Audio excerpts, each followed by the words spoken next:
adalah akronim dari Komando, pasukan khusus yang berada di bawah Komando TNI AD.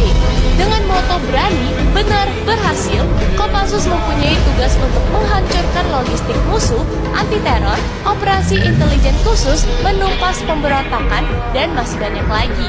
Beberapa tugas yang pernah dilakukan oleh Kopassus antara lain penumpasan DITII, Operasi Trikora, dan pembebasan sandera dari perampok Somalia.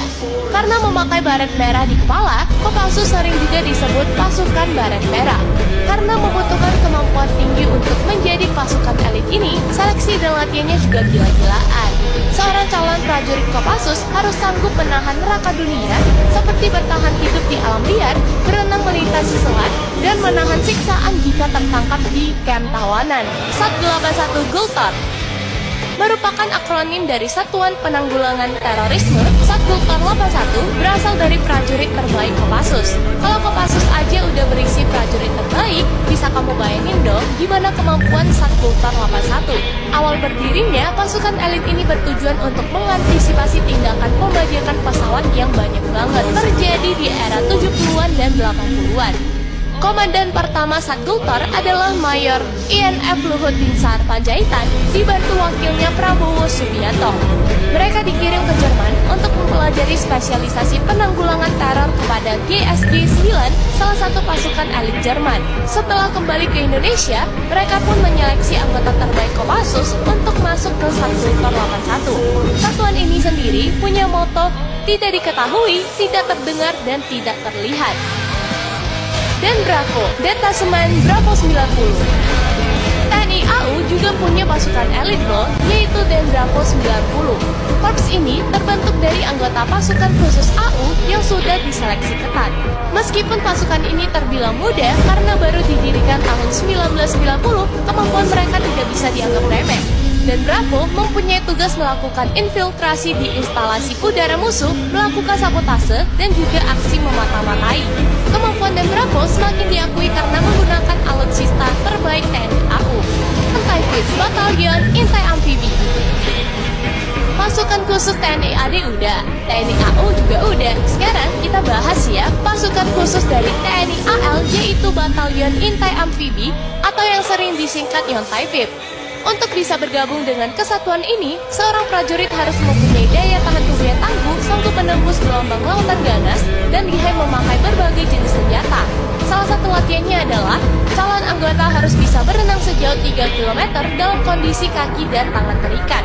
Tujuannya, agar suatu saat bisa melepaskan diri ketika ditawan musuh. Kopaska, Komando Pasukan Kata.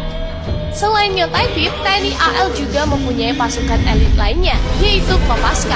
Pasukan ini merupakan satuan angkatan laut elit yang kemampuannya udah diakui dunia. Kopaska didirikan langsung oleh Presiden Soekarno pada 31 Maret 1962 dengan misi pertamanya adalah mendukung kampanye militer di Irian Jaya. Untuk bisa menjadi seorang anggota Kopaska, prajurit TNI AL harus telah bertugas dalam jangka waktu lama dan memiliki ketahanan fisik dan inteligensi luar biasa. Setelah lolos, calon Kopaska akan dilatih lebih intens selama berbulan-bulan. Yang lebih bikin kagum, Kopaska nggak hanya jago di lautan, tapi juga handal di darat dan di udara. Karena itu, dalam keadaan tertentu, mereka bisa bergabung ke dalam Paskas AU atau Kopassus TNI AD. Beberapa tugas Kopaska adalah demolisi bawah air, perebutan pantai dan pangkalan, sampai melakukan pengawalan VIP terhadap presiden atau orang penting lainnya. Misi yang pernah mereka lakukan antara lain, operasi khusus Kikis Bajak dan Lusitania Espresso, memburu perompak Sumatera, pengaman Ambalan, dan bergabung dalam unit pengamanan PBB, mulai dari misi Irak, Sudan Selatan, Lebanon, sampai Bosnia. Detasemen Jalamangkara. Pasukan Detasemen Jalamangkara ini merupakan prajurit terbaik dari Kesatuan Kopaska dan Yontaifib. Jadi, pasukan khusus Denjaka memang benar-benar terbaik dari yang terbaik. Agar bisa bergabung dengan pasukan baret ungu ini, seorang calon anggota harus menjalani tes yang lebih gila lagi. Karena mereka harus mampu bergerak lincah di lautan maupun survive di darat dan sanggup menyusup dengan terjun payung. Denjaka sendiri pernah latihan gabungan dengan US Navy dan Korps AL Amerika ini sampai tak habis pikir dengan latihan gila yang dijalani anggota Denjaka. Salah satu prestasi dari pasukan elit ini adalah ketika berhasil membebaskan awak kapal MV Sinar Kudus yang disandra oleh perompak Somalia pada tahun 2014.